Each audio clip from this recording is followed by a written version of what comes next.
हमारे साहब श्री रत्नाकर राव जी शिरडी में आप लोगों की मदद के लिए आए हैं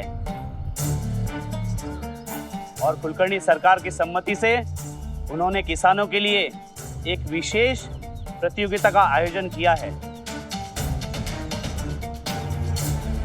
इस प्रतियोगिता में जो भी किसान प्रति बीघा सबसे ज्यादा फसल पैदा करेगा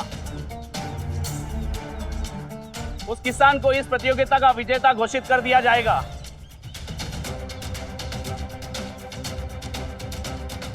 उस विजेता को कोई और नहीं बल्कि हमारे श्री रत्नाकर जी खुद पुरस्कृत करेंगे।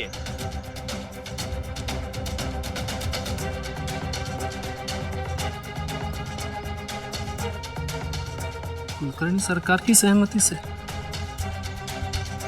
कल तक ये लोग हम किसानों की जमीन हड़पना चाहते थे और आज उन्हीं किसानों के लिए प्रेम जाग गया है। ये कोई साधारण प्रतिस्पर्धा नहीं है, बहुत बड़ा पुरस्कार है। विजेता को 100 या 200 नहीं, पूरे 1000 रुपए मिलेंगे।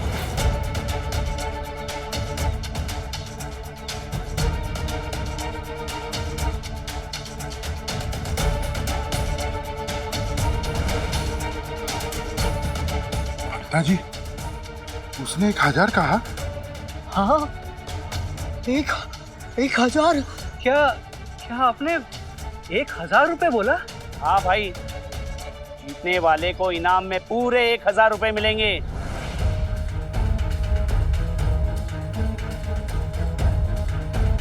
एक 1000 इनाम राशि?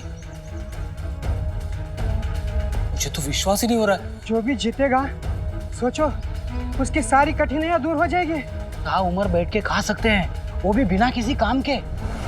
साहब सही थे, गांव वालों का लालच तो अभी से दिखने लगा है मुझे। लालच में आ गया था मैं, लालची हो गया था मैंने अपने गलती से सबक ली है कि पैसा ही सब कुछ नहीं होता है सिर्फ। पैसे से बड़ा होता है संबंध। रिश्तों के आगे कुछ मायने नहीं रखता है। मैंने आपके साथ संबंध बिगाड़ा है। अनजाने में विश्वासघात हुआ है मुझसे, और इसके भरपाई के लिए मैं कुछ भी करूंगा सेठ जी।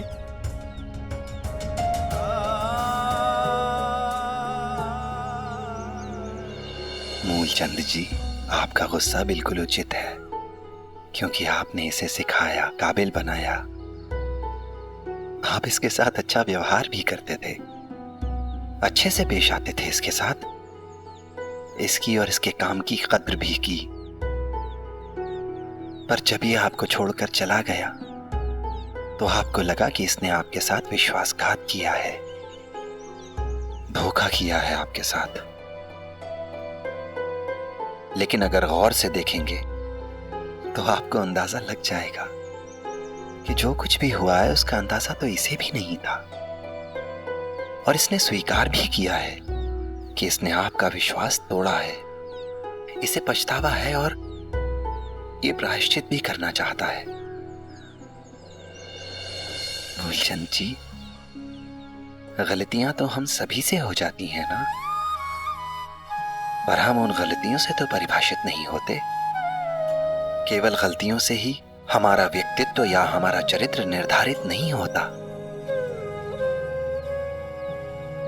हमारा चरित्र, हमारा व्यक्तित्व बनता है अपनी गलतियों से सीख लेकर, उन्हें सुधार कर।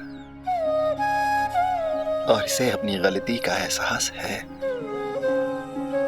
पश्चाताप भी करना चाहता है।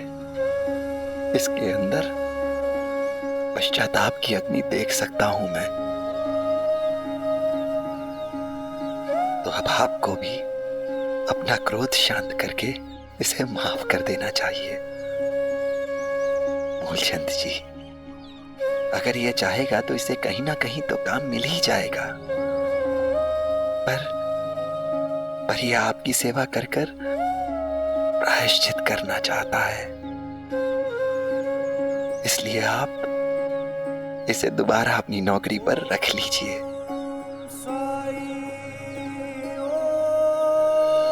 साईं, आप कहते हैं तो मैं इसे दोबारा काम पर रख लेता हूँ, लेकिन कृपा करके इसे एक बात कह दीजिए कि अगर आइंदा ये काम छोड़ना चाहे तो मुझे सूचित कर।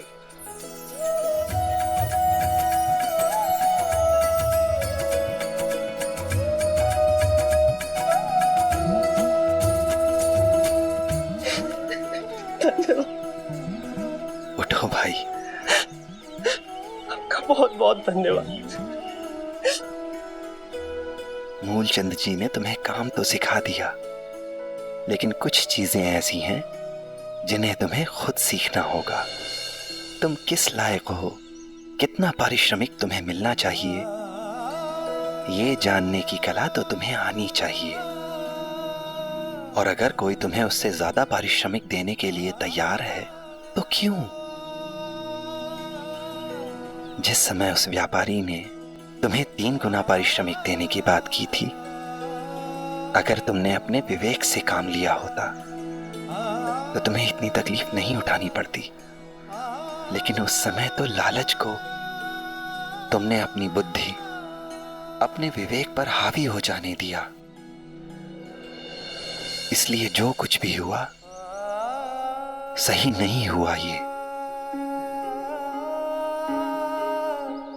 लालच में चमक इतनी होती है कि इंसान को अंधा बना देता है। वो लालची व्यक्ति को संबंध, रिश्ते, नाते, दोस्ती, निष्ठा कुछ भी नहीं दिखता। उसे दिखता है तो बस केवल अपना स्वार्थ।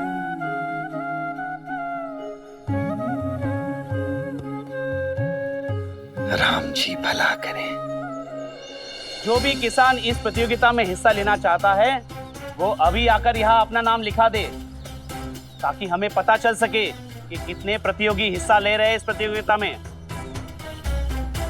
नामों के पंजीकरण की प्रक्रिया की शुरुआत हो चुकी है, तो आप सब लोग यहाँ पे अपना नाम लिखवा दें। मेरा भी नाम लिखिए।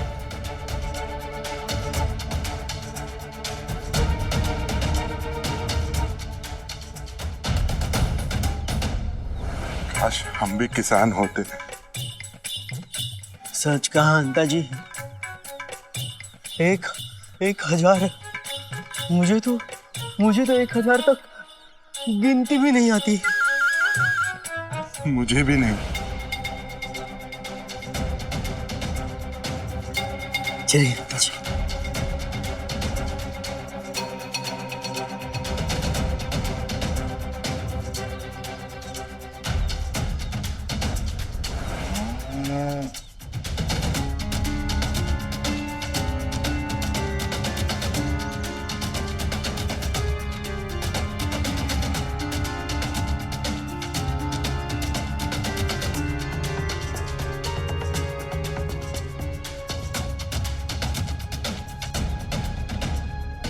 ₹1000?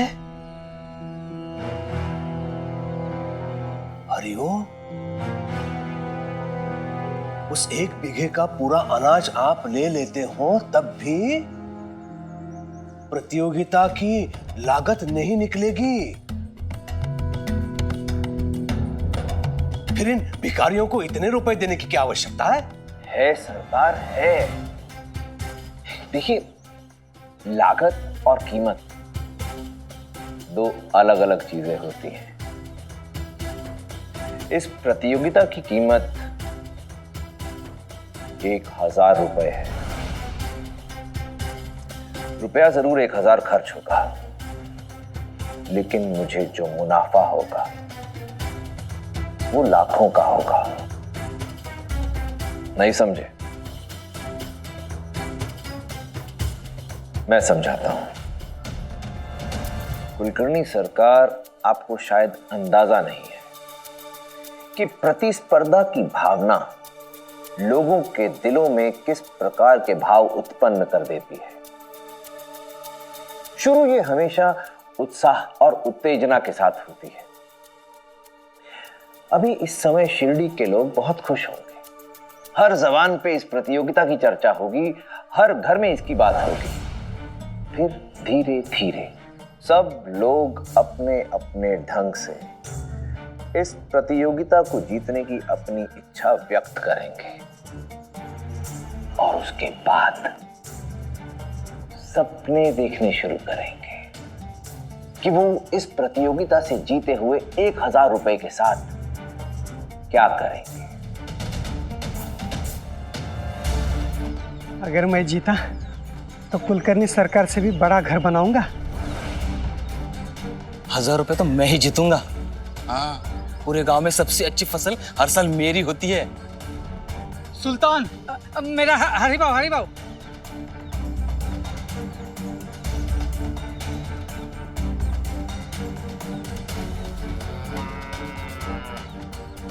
साई,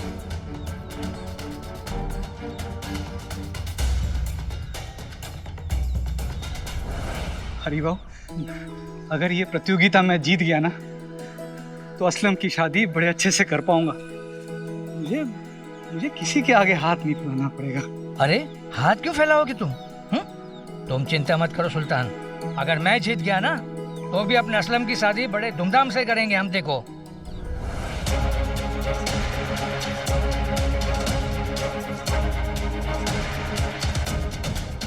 और ये तय है कि सबके सपने अलग अलग होंगे। अब किसी एक का सपना पूरा होने का अर्थ ये है बाकी सबके सपने टूट जाएंगे। और जैसे जैसे प्रतियोगिता करीब आती जाएगी वैसे वैसे जीतने की ये इच्छा लालच में परिवर्तित हो जाएगी।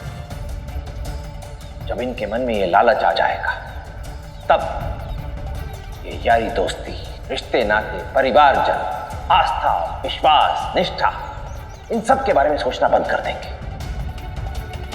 मैं शिरडी के लोगों के दिलों में ऐसी ही कटुता, द्वेष, ईर्ष्या और नफरत की भावना पैदा कर दूंगा।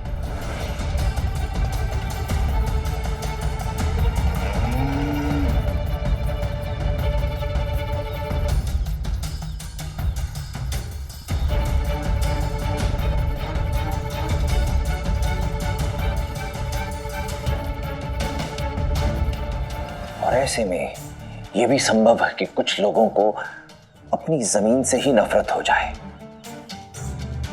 उस जमीन से जिसे उन्होंने अपना खून पसीना एक करके सींचा। और जब उन्हें उसी जमीन से अनाज की सबसे ज्यादा जरूरत थी तो उसी जमीन ने उन्हें धोखा दे दिया। अमीर बनने की चाह में वो खेती बाड़ी से विमुख हो जाएंगे और अमीर बनने के लिए दूसरे विकल्प तलाशने शुरू करेंगे। और तब उनकी इसी जमीन को कम दाम में खरीद लूंगा। और जानते हैं कुलकर्णी सरकार, इस सब में सबसे बड़ी हार किसकी होगी? किसकी?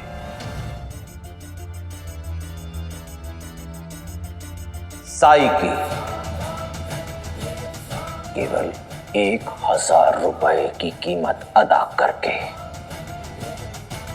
उस साई का श्रद्धा और सबूरी का सिखाया हुआ पाठ शिरडी वासियों के दिल से हमेशा के लिए निकाल दूंगा।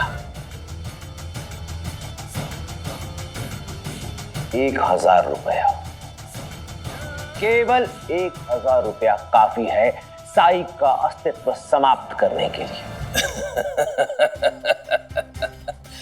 ऐसी अचूक योजना पहले क्यों नहीं बनाई रत्नाकर जी?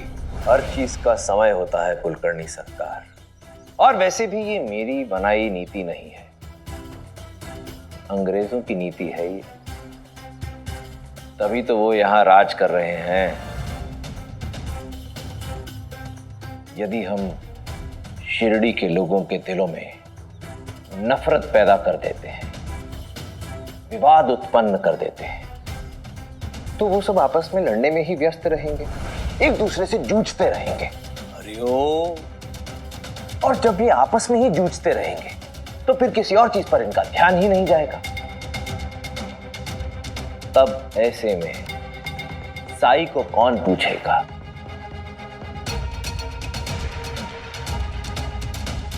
और जब भक्त ही नहीं रहेगा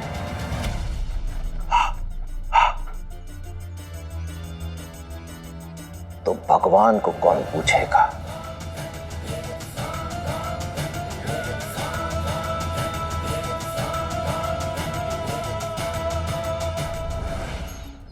इतनी बड़ी धनराशि?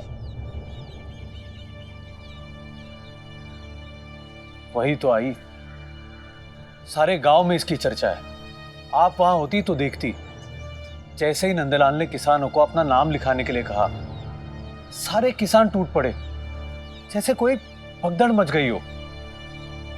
मैं तो हैरान रह गया और इसी वजह से उस प्रतियोगिता में अपना नाम दर्ज नहीं करवाया। बिल्कुल सही किया आपने।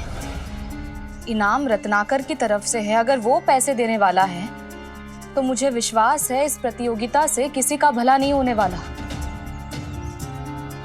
और फिर रत्नाकर ने ही साई को उसकी द्वारका माई से बेदखल करने की, उसे निकालने की कोशिश की थी। फायजा एकदम सही है। वैसे भी मुझे ये रत्नाकर है ना, इस पे जरा भी भरोसा नहीं है। अरे एक कुलकर्णी सरकार कम था क्या इस गांव में, जो वो रत्नाकर भी आ गया? जिस प्रतियोगिता में शुरू से ही इतना बवाल मचा हो, इतना कोहराम मचा हो, जिसकी शुरुआत ही ऐसी हो, उसका अंत क्या होगा?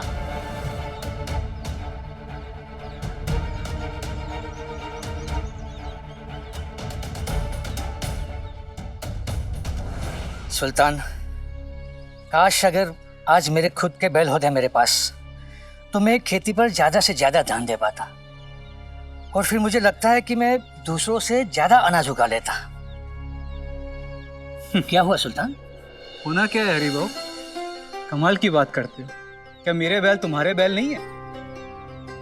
बना दिया ना पराया। अरे नहीं नहीं, अरे छोड़ो, सालों से हम एक दूसरे की मदद करते आ रहे हैं, आज अचानक ये अपना और पराया कहां से आ गया? ये जो हमारे बीच सालों से ये लेन देन का सिलसिला चल रहा है, क्या ये यूं ही बरकरार नहीं रह सकता? बताओ। और याद है, कल ही तुमने मुझसे कहा था कि अगर ये प्रतियोगिता तुम जीतते हो तब तुम असलम की शादी में मेरी मदद करोगे। कहा था, तुम जीतो या मैं जीतूं, जीत तो हम दोनों की है ना।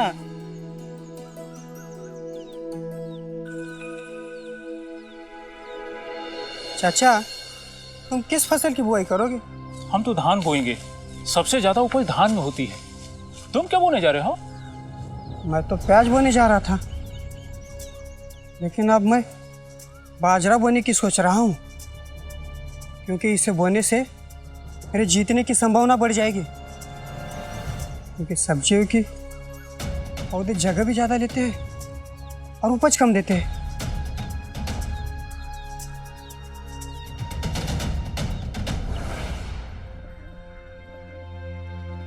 इस पंख की तरह हमारे दोस्त भी दो हिस्सों में बट गए हैं। दो टोली बन गई है दोस्तों की। कुछ समझ में नहीं आ रहा है कि हम क्या करें।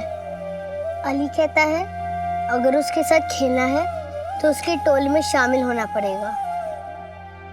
उनकी बुद्धि तो घास चरने गई है, वो जिद्दी है, लेकिन हम अपनी बात मनवाना जानते हैं। हम क्यों उनकी टोली में शामिल हुए? तो फिर हम खेलेंगे किसके साथ? हम करेंगे क्या?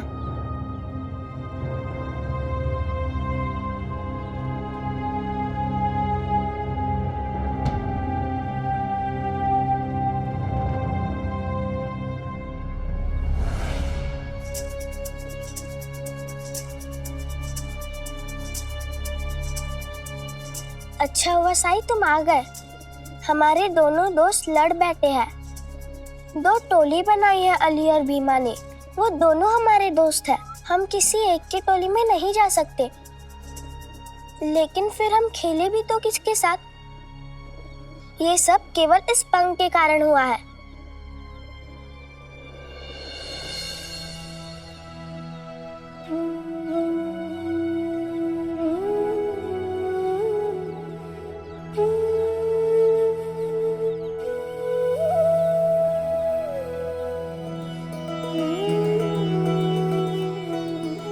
अगर तुम अपने दोस्तों को फिर से मिलाना चाहते हो तो इसके लिए तुम्हें ही कुछ करना पड़ेगा।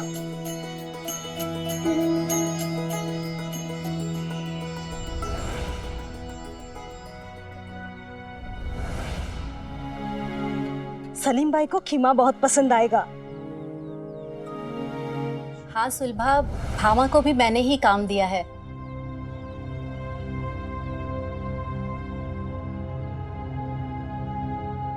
वो मेरे लिए कढ़ाई का काम करती है, तुम भी कर लेना।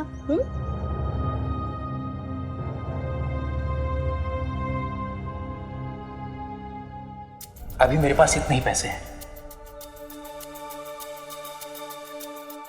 गर्मियों का मौसम है तो धंधा भी बिल्कुल ना के बराबर है। सलीम भाई तो कह रहे थे कि धंधा मंदा है और ये रेहाना लोगों को काम बांट रही है। नहीं नहीं, मेरे मन में ऐसा ख्याल आ भी कैसे सकता है। चिंता मत करो सुलभा, रेहाना पहले भी गांव की कई औरतों को कढ़ाई का काम दे चुकी है और मुझे विश्वास है कि अगर तुम भी कढ़ाई का काम करोगी तो बड़े आराम से तुम्हारा गुजारा हो जाएगा। ये क्या? बायजा अक्का कह रही है कि रेहाना ने बहुत सी औरतों को काम देकर मदद की है और सबका गुजारा उस काम से अच्छे से हो जाता है। तो क्या ये झूठ है कि रजाई का कारोबार नहीं चल रहा है? अगर ऐसा है तो सलीम भाई को असलम के अब्बा से झूठ बोलने की क्या जरूरत थी? क्यों वो हम लोगों के सामने अपनी गरीबी का रोना रोते हैं? क्यों वो कहते हैं कि कारोबार नहीं चल रहा है?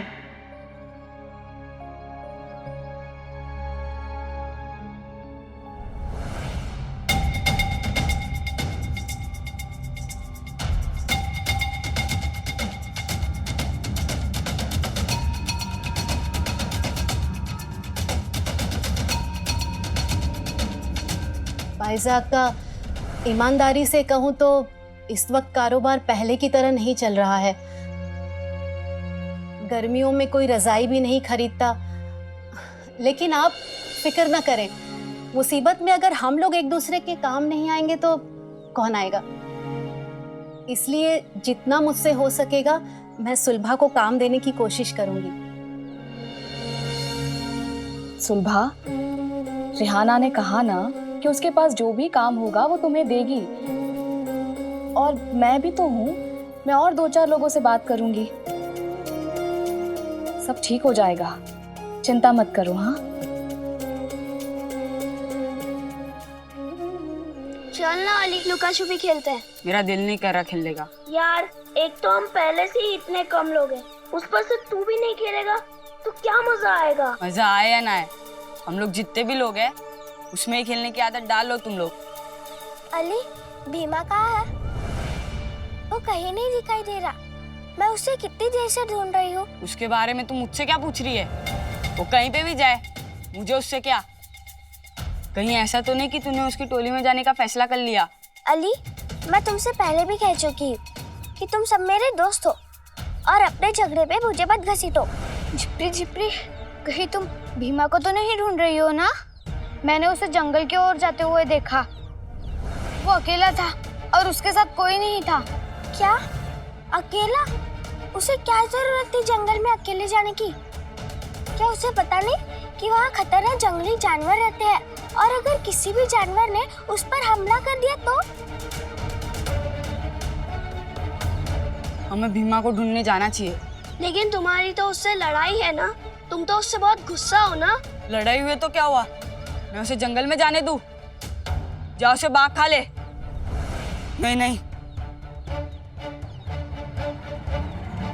भीमा, भीमा, भीमा, मैंने अभी अली को जंगल जाते हुए देखा। मुझे लगता है फिर से वो आम के पेड़ के पास आम तोड़ने गया है। क्या? उस जंगल में तो बहुत से खतरनाक जानवर हैं। अगर उसे किसी जानवर ने कुछ कर दिया तो? मेरी माँ कहती है कि उधर एक बार एक लड़का अकेले गया था और अब तक वापस नहीं आया है। चलो उसे रोकते हैं।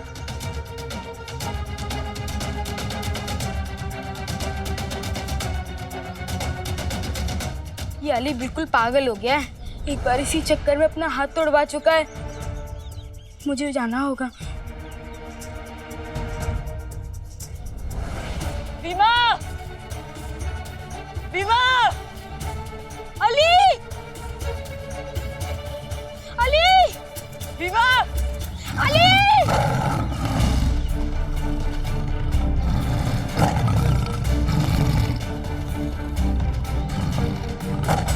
अली भीमा किधर है?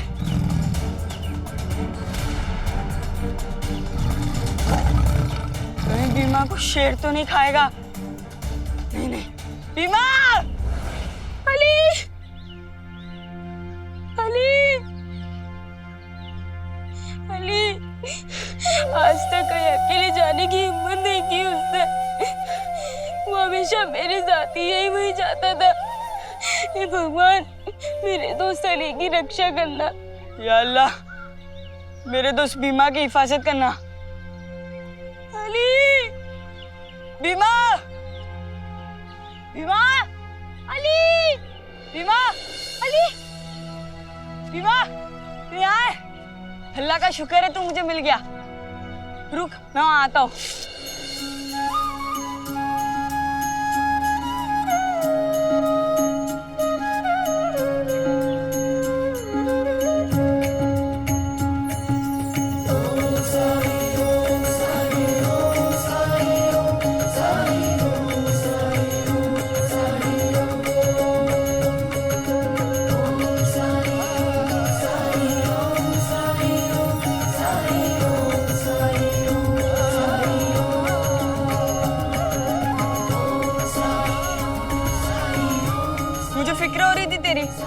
डर गया था मैं।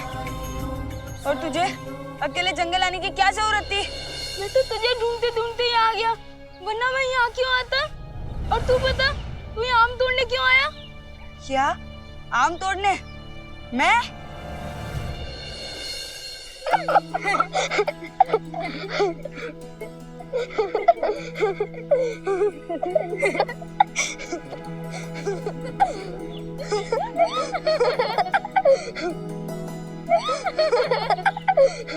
साई, ये सब क्या है?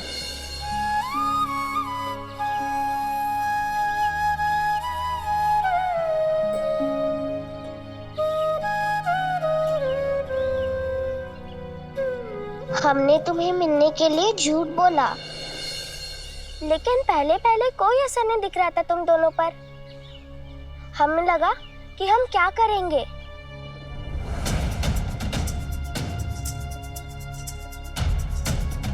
तुम्हारी योजना काम नहीं की साई। उन दोनों ने प्रतिक्रिया नहीं की। सबुरी लक्ष्मी सबुरी। मैं जानता हूं उनका गुस्सा पानी के बुलबुले के समान, केवल दिखावा।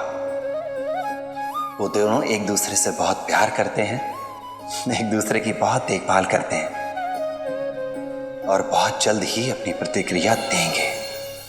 साई बिल्कुल सही थे, योजना काम कर गई।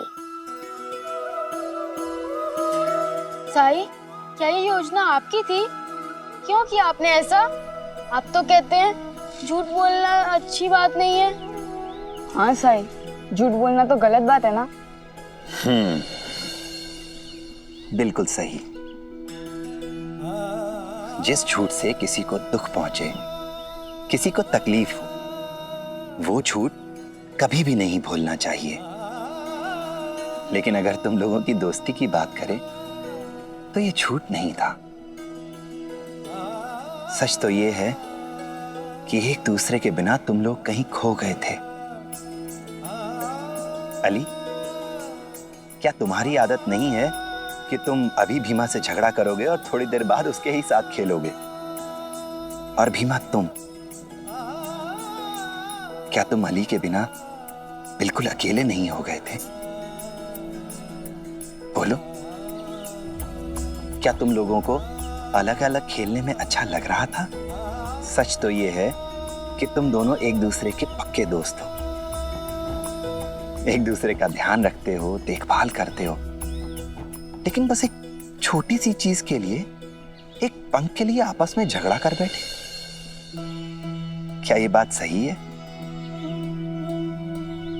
अच्छा तो तब होता जब तुम में से एक खुश होता कि पंख दूसरे के पास है, या फिर दोनों ही उस पंख को त्याग देते। पर तुमने त्याग किस चीज का किया? अपनी दोस्ती का। मेरी बात हमेशा याद रखना, जो चीज लोगों के बीच झगड़ा कराए उससे हम सभी को हमेशा दूर रहना चाहिए। जो चीज मन में लालच पैदा करे वो चीज किसी के लिए भी अच्छी नहीं हो सकती। मेरी बात हमेशा ध्यान रखना बच्चों। हाँ साई। आपस में लड़ाई झगड़ा करना ये अच्छी बात नहीं है। हमें हमेशा सबके साथ मिलजुल कर रहना चाहिए। बिल्कुल सही फरमाया आपने। वाकई में ये प्रतियोगिता तो बहुत अच्छी है। आदाब भाभीजान। हाँ तो भाईजान, क्या सोचा है आपने? इस बार हमें अपने खेतों में कौन सी फसल बोनी चाहिए? देखो, धान की खेती में पानी की जरूरत होगी, सो तो है। तुम्हें तो मालूम ही है शिरडी में पानी की कमी है। हमें ऐसी फसल की बुवाई करनी होगी जो इस मिट्टी में अच्छे से और तेजी से बढ़े और उसकी उपज भी ज्यादा से ज्यादा हो।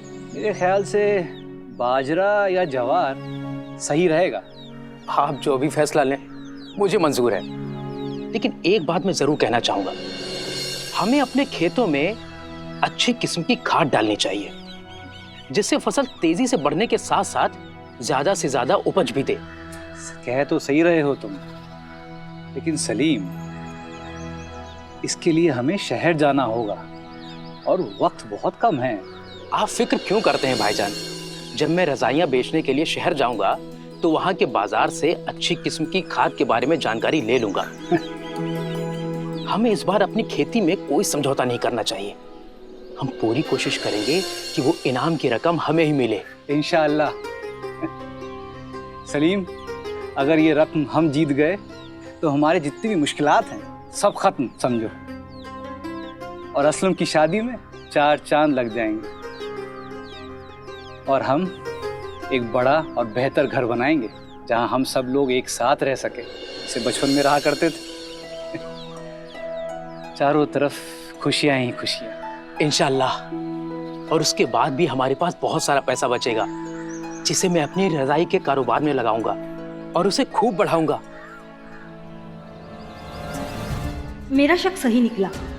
सलीम भाईजान और रेहाना सिर्फ अपने बारे में ही सोच रहे हैं। जो चीज मन में लालच पैदा करे वो चीज किसी के लिए भी अच्छी नहीं हो सकती।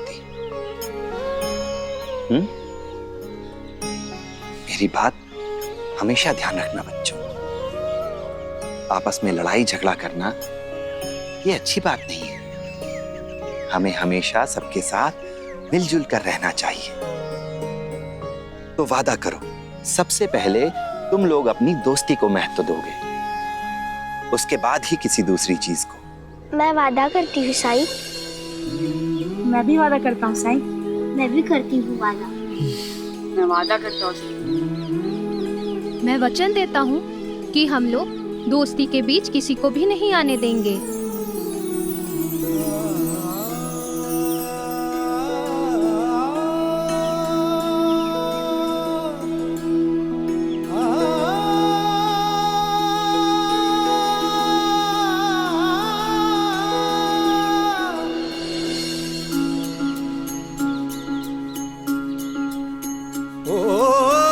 जब कठिनाई छाई तू ही याद आया, भटके राही को तूने रास्ता दिखाया, तूने भक्तों का बेड़ा पार लगाया। तेरी महिमा मेरे साई कौन जान पाया। ओम साई ओम साई ओम साई ओम साई ओम साई ओम साई ओम।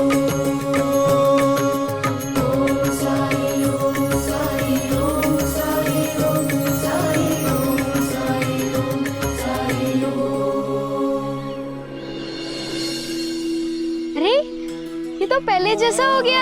हाँ, बिल्कुल तुम्हारी दोस्ती की तरह। अब तुम लोग इस पंख को हमेशा अपनी दोस्ती की निशानी के रूप में, अपनी दोस्ती के प्रतीक के रूप में अपने पास रख सकते हो। हाँ। चाहो तो बारी बारी से अपने घर भी ले जा सकते हो। खेलने आते समय अपने साथ ले आना, पर तुम्हें इस पंख का ध्यान पूरे प्यार से, पूरी सौम्यता से रखना होगा। हमारे रिश्ते नाते, हमारी दोस्ती, हमारे संबंध भी इस पंख की तरह ही कोमल, नाजुक होते हैं। हमें उनका ध्यान पूरी सौम्यता के साथ रखना चाहिए।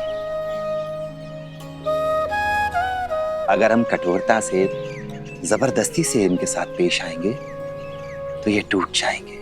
लेकिन अगर तुम सब प्यार से एकजुट होकर इन्हें पोषित करोगे तो ये और भी मजबूत बनेंगे, बरकरार रहेंगे। ये साई, हम इसकी बहुत अच्छे से देखभाल करेंगे। भीमा, मुझे माफ कर दे, मुझसे भूल हो गई। नहीं अली, गलती मेरी थी। नहीं, गलती मेरी थी। अरे मैं कह रहा हूँ ना, गलती मेरी थी। नहीं, गलती मेरी थी। मेरी गलती थी। बस बस, अब वापस मत शुरू हो जाना।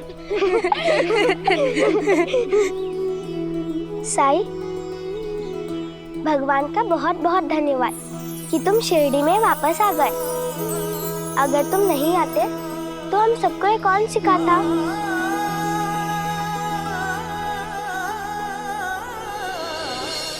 जिस सरलता से ये बच्चे अपने झगड़े, अपने मतभेद भुलाकर फिर से एक हो जाते हैं,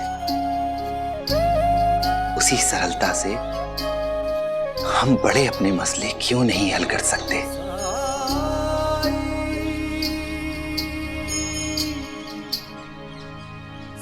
अल्लाह मालिक।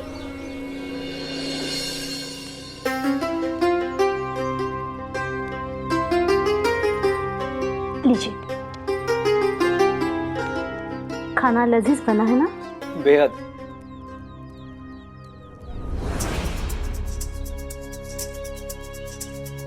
सुनिए, कहिए। आज मैं वो हिमालय के सलीम भाईजान के घर पर गई थी, लेकिन अंदर दाखिल होने से पहले मैंने कुछ ऐसा सुना कि मैं वहीं रुक गई। अब ऐसा क्या सुन लिया? वो सुलभा है ना, रेहाना उसे काम दे रही थी। काम? कैसा काम? वही रजाई के गिलाफ पर कढ़ाई का काम। वो सलीम भाई तो कह रहे थे कि अभी धंधा मंदा है। वो अगर सच कह रहे हैं तो रेहाना गांव की औरतों को काम कैसे दे रही है? बेगम, आपने रेहाना से इस बारे में बात की? वो सुलभा को क्या काम दे रही थी, ये आपने उससे पूछा? नहीं, वो मुझे बस तो आपके साथ तो यही दिक्कत है ना कि आप आधी अधूरी बातें सुनती हैं और मनी मन खिचड़ी पकाने लग जाती है, कुछ का कुछ समझने लग जाती हैं। मुझे पूरा यकीन है कि आपको गलतफहमी हुई है। अरे, जब सलीम कह रहा है कि कारोबार उसका मंदा चल रहा है तो वो सच कह रहा है। मेरी बात तो कभी आप सुनते ही नहीं हैं। सलीम के मामले में आप गलत हैं। याद कीजिए, जब मैंने सलीम से पैसों का जिक्र किया था तो फौरन उठ के उसने बक्सा खोलकर चंद पैसे अपने लिए रख के बाकी सारे पैसे उसने मुझे दे दिए थे। याद कीजिए। हाँ, मैंने देखा था कि उन्होंने आपको कितना दिया था, लेकिन आपको कैसे पता कि वो अपने सारे पैसे उसी एक डब्बे में रखते हैं? देखिए, हमें तो ये भी नहीं पता कि रजाई के कारोबार से आमदनी कितनी होती है। हमारी खानदानी ज़मीन है और मैं ये बखूबी जानती हूँ कि उस ज़मीन पर सलीम भाई का भी उतना ही हक है जितना आपका। लेकिन आप ही बताइए, आज तक एक बार भी उन्होंने खेती के काम में आपकी मदद की है? क्योंकि बेगम वो रजाई का कारोबार संभालता है। मुझे पता है, लेकिन काम तो सारा आप ही करते हैं ना। फसल बेचने के बाद उनके हक का जो हिस्सा होता है आप उन्हें दे ही देते हैं ना। बेगम, आपको ये तो बाखूबी याद रहा, लेकिन आप ये भूल गई कि रजाई की कमाई से जो मेरा हिस्सा बनता है वो तो सलीम लाके मुझे देता है ना। आप ये दावे के साथ कैसे कह सकते हैं, जबकि मैं दावे के साथ कह सकती हूँ कि खेती से जो आमदनी होती है उसके 2 हिस्से बनाकर एक हिस्सा आप सलीम भाईजान को दे देते हैं और दूसरा हिस्सा अपने लिए रखते हैं। लेकिन मुझे नहीं लगता कि सलीम भाईजान ऐसा करते हैं, क्योंकि हमें पता ही नहीं है कि रजाई के कारोबार से आमदनी कितनी होती है। हाँ बेगम, जैसे हमें नहीं मालूम कि रजाई के कारोबार से सलीम को क्या आमदनी होती है, वैसे सलीम को भी कहाँ मालूम कि हमारी क्या आमदनी होती है। ना कभी उसने आके हमसे पूछा, क्योंकि जितना मुझे उस पर भरोसा है उतना ही उसे मुझ पर भरोसा है। हाँ, आपको भरोसा नहीं है तो सिर्फ मुझ पर। सलीम भाईजान तो जैसे... बस बेगम, अब मैं सलीम के खिलाफ और एक लफ्ज नहीं सुनना चाहता। मैं अपने भाई को आपसे बेहतर जानता हूं। ये जो आप मुझे सलीम के खिलाफ भड़काने की कोशिश कर रही है ना, ये मत कीजिए। और जो कुछ भी आपने सुना, मुझे उस पर एतबार नहीं है। अरे अरे सुनिए, आपने खाना क्यों छोड़ा? नाराज क्यों हो रहे हैं आप? मैं तो बस आपसे इतना ही कह रही थी कि वो सलीम मियां और...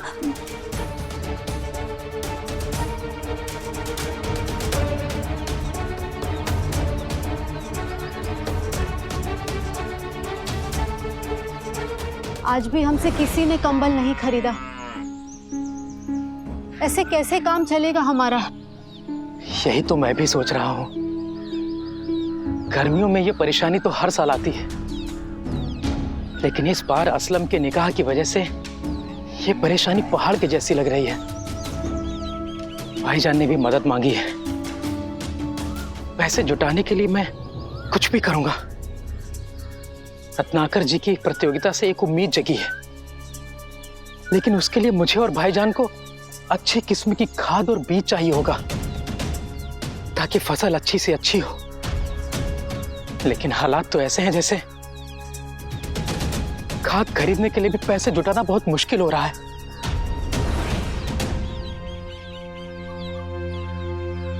तो कल ठहरते हैं। हाँ। इतनी गर्मी है कि लोग अपने घरों से भी नहीं निकल रहे हैं। सिवाय साईं के।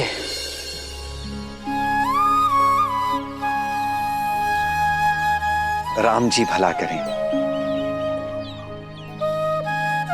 कौन सी परेशानी सता रही है तुम लोगों को? रोजगार मंदा होने की वजह से हम लोग परेशान हैं। इस गर्मी के मौसम में कोई भी हमसे कंबल नहीं खरीद रहा है। अब तो गुजारा करना भी मुश्किल हो रहा है साईं। क्यों नहीं ग्राहकों को थोड़ी छूट देते थे तुम लोग?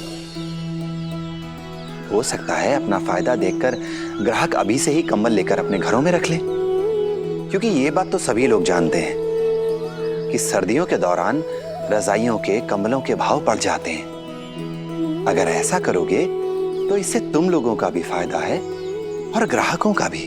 अगर आप कह रहे हैं तो यही सबके लिए अच्छा होगा। ठीक है साईं, जैसा आप कह रहे हैं हम वैसा ही करेंगे। इस बेशकीमती सलाह के लिए शुक्रिया साईं। मेरी एक सलाह और मानोगे तुम? जरूर साईं। इसी जगह पर रुके रहो। इतनी गर्मी में साईं, अगर आप कह रहे हैं तो हम जरूर रुकेंगे। अल्लाह मालिक।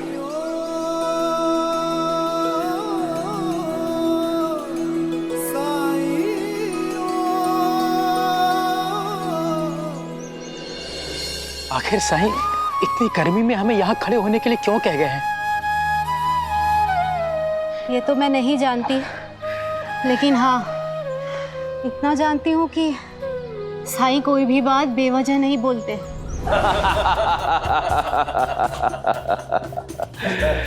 सबको अमीर बनना है। आप यकीन मानिए कुलकर्णी सरकार, इस प्रतियोगिता में किसानों के भाग लेने का पंजीकरण शाम तक चलता रहा, फिर भी लोग आ रहे थे। नंदलाल तो बता रहा था कि तांता लगा हुआ था लोगों का। मुझे तो अंदाजा ही नहीं था कि शिरडी में इतने किसान हैं। हरिओम। रत्नाकर जी, शिरडी में नहीं तो क्या शहर में होंगे किसान। लेकिन रत्नाकर जी, मुझे पूरा विश्वास है आपकी ये प्रतियोगिता 100% सफल होने वाली है। वैसे कितने किसानों ने अपना नाम लिखवाया है? नंदलाल, सूची दिखाओ। जी। हरिओम हरिओम।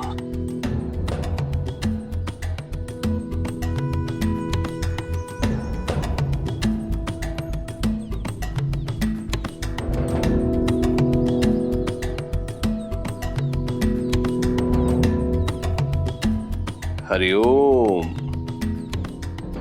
लगता है शिरडी के सारे किसानों ने अपना नाम पंजीकृत करवाया है, हाँ?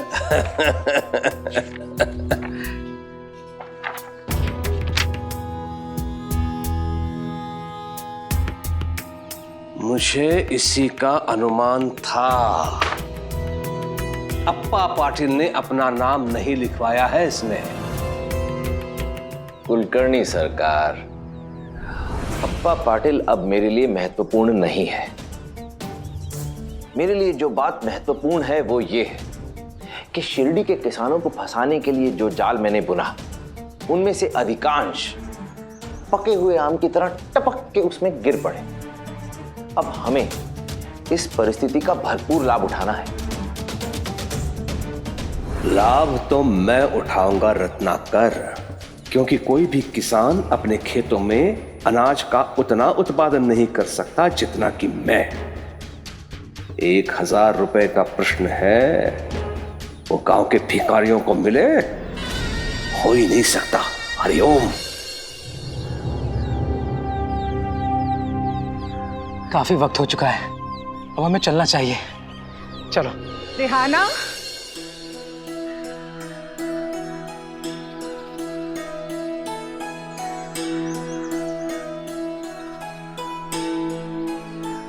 अरे वहीनी, इतने गर्मी में आप किधर से आ रही हो? कुछ जरूरी काम था, वरना इतनी गर्मी में कौन घर से बाहर निकलता है। कोई बात? अरे नहीं नहीं, वो क्या है, अपने रिश्तेदारों के साथ हम सब अगली सर्दियों में तीर्थ यात्रा पर जाने का सोच रहे हैं।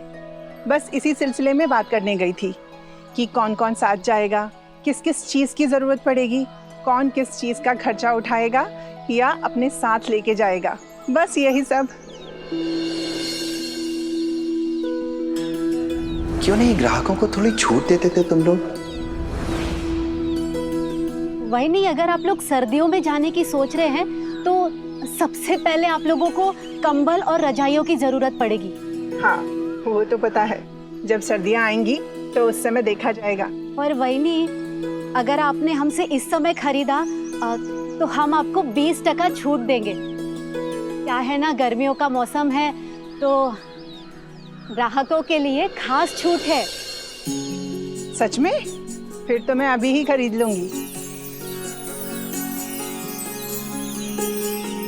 तो आपको कितने की जरूरत होगी? अगर मुझे कम दाम में मिल रहा है तो मैं कंबल की जिम्मेदारी ले लेती हूँ और अपने नंदोई से कह दूंगी कि वो गाड़ी का खर्च उठा ले। मैं 20 कंबल लूंगी।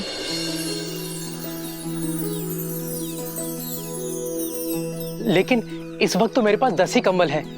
बाकी के 10 कंबल जल्द से जल्द बनाकर आपके घर पहुंचा दूंगा। ठीक है, दुकान पर आकर तुम पैसे ले जाना।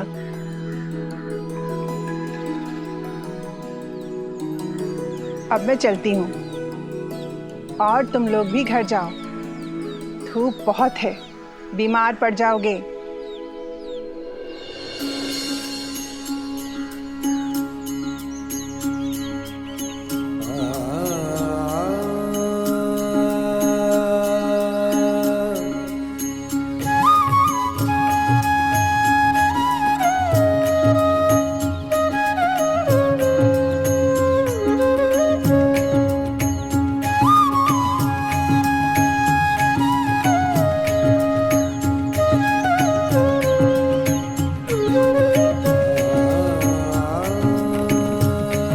अरे वाह, 20 कंबल! इतने तो हम 2 महीनों में भी नहीं बेच पाते।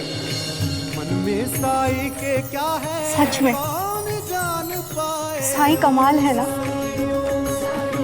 वो कब, क्या और क्यों कहते हैं, ये तो उस वक्त किसी के समझ में नहीं आता।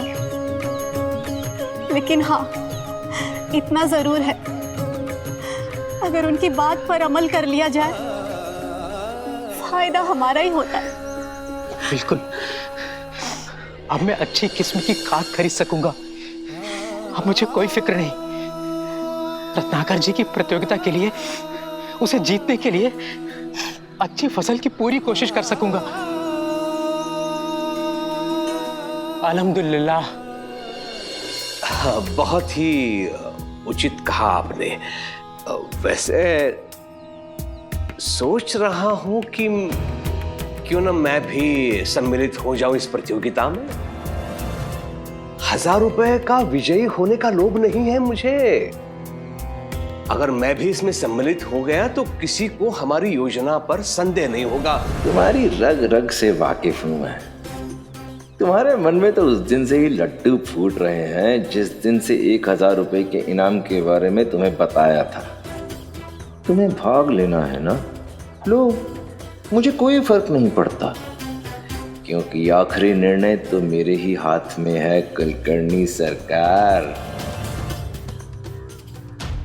किस सोच में डूबे हैं रत्नाकर जी?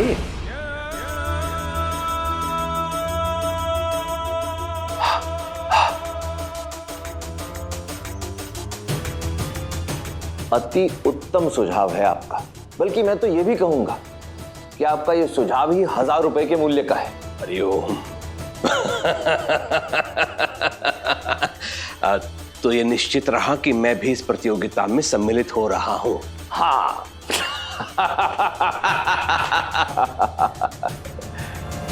प्रतीत होता है कि जैसे ईश्वर मेरे साथ है। अधिक मास में मेरे पास अधिक धन आने का प्रबंध कर दिया है उसने। हरिओम। अधिक मास क्या होता है साईं? अध्यापक जी ने हमें केवल 12 माह तक ही पढ़ाया था और उन महीनों में अधिक मास का नाम भी नहीं था। मैंने सुना है आजकल अधिक मास चल रहा है। जिससे सुना सही सुना है।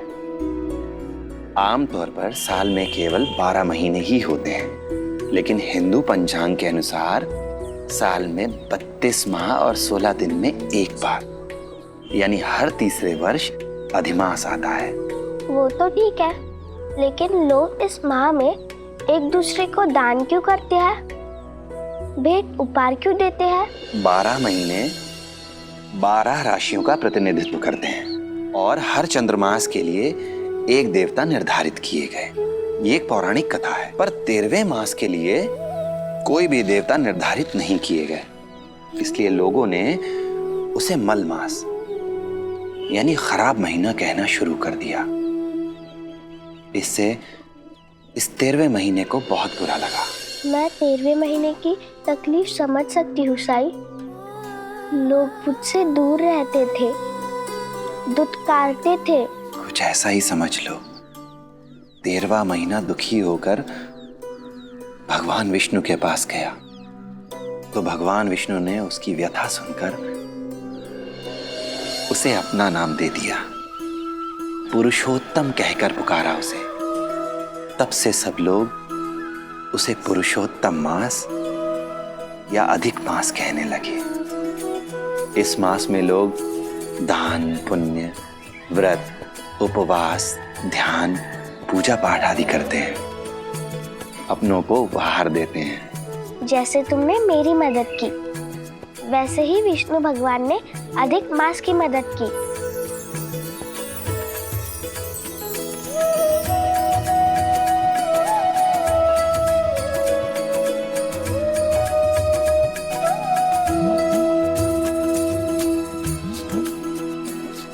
है तो मीठा। वाह वाह वाह वाह वाह वाह रुक्मिणी, अधिक मास की ऐसी गर्मी में तुमने तो ये मतलब कमाल कर दिया। तरबूजा।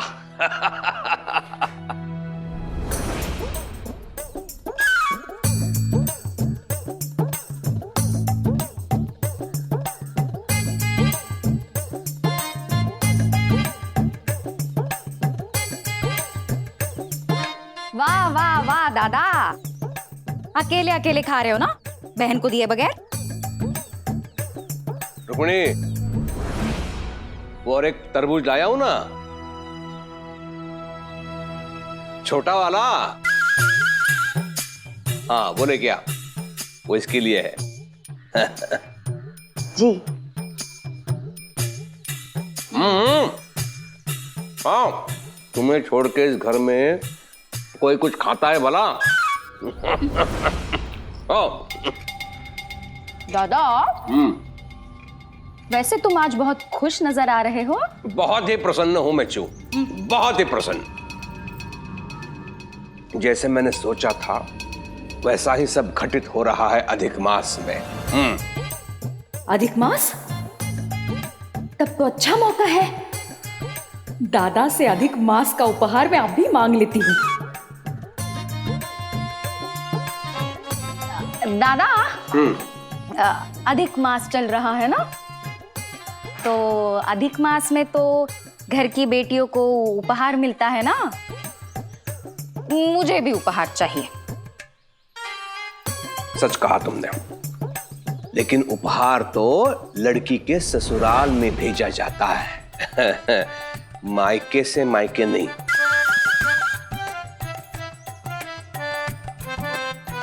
वो सब मुझे नहीं पता दादा, उपहार तो मुझे चाहिए, मायका हो या ससुराल, उपहार तो घर की बेटी को मिलता ही है ना। अब ये वही नहीं, ये अगर अपने मायके में होती तो क्या इसके मायके वाले ये कहते कि इसको उपहार नहीं देंगे?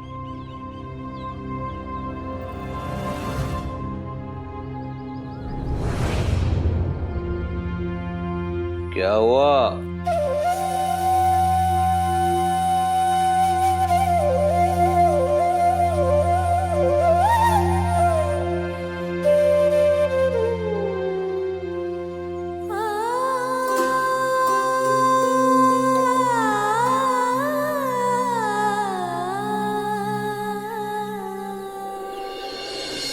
खाना खेत पर भिजवा देना, बाजार से सीधा खेत जाऊंगा।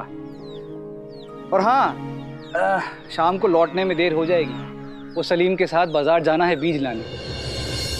क्या बेगम, तुम्हें अभी भी सलीम पर शक है? मेरी बात मानो, ये गलतफहमी मत पालो। ये 1000 रुपए का इनाम सुन के ना तुम्हारा दिमाग ठिकाने पे नहीं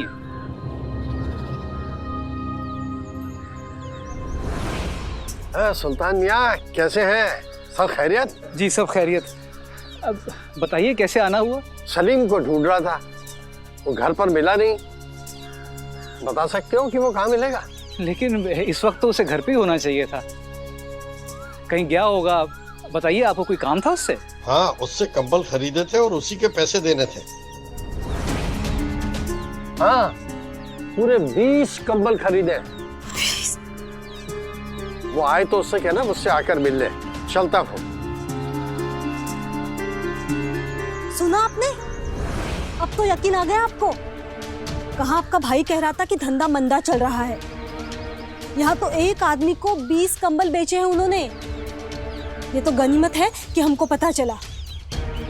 खुदा जाने कितने कंबल रोज बिकते होंगे, हमें तो कुछ पता ही नहीं चलता। अरे हो सकता है कि... अरे कब तक आंखों पर पट्टी बांध के रहेंगे आप? और कौन से अपने ऐशो आराम के लिए पैसे मांगे थे?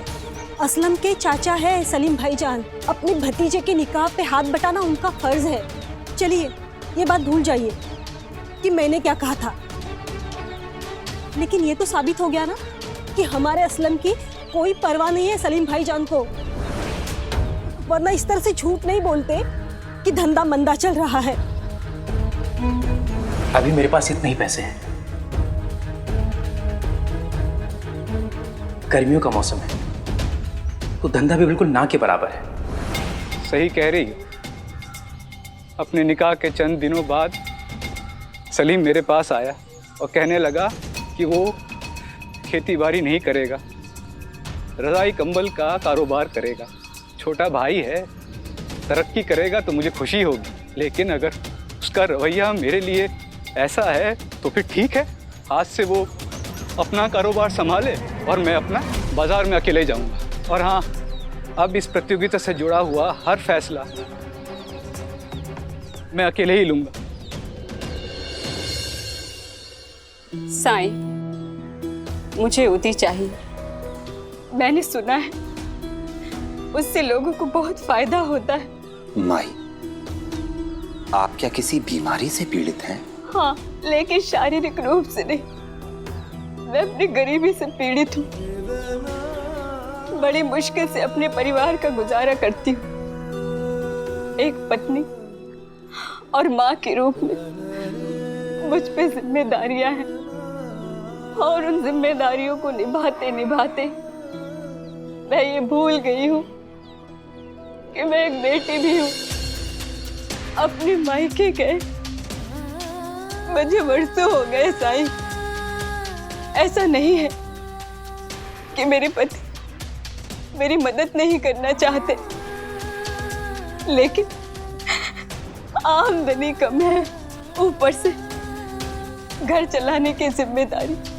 अधिक मास चल रहा है और मैं अपने मायके जाने के बारे में सोच भी नहीं सकती। जाना तो दूर, अपने माँ बाप और तीनों भाई बहनों के लिए कुछ भेजने की हैसियत भी नहीं है मेरी।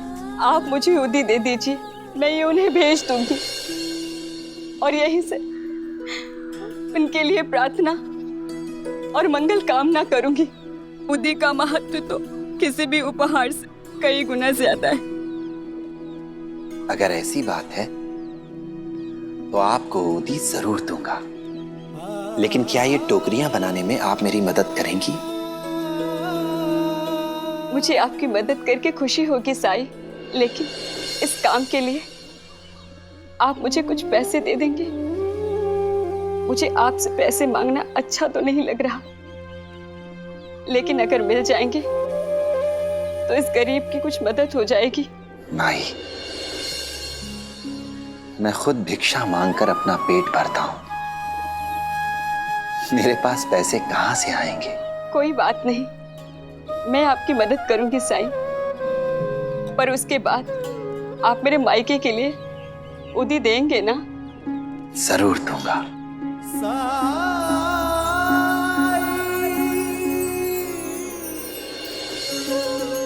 ऐसे और भी मजेदार वीडियो के लिए हमारे चैनल को लाइक, शेयर और सब्सक्राइब करें।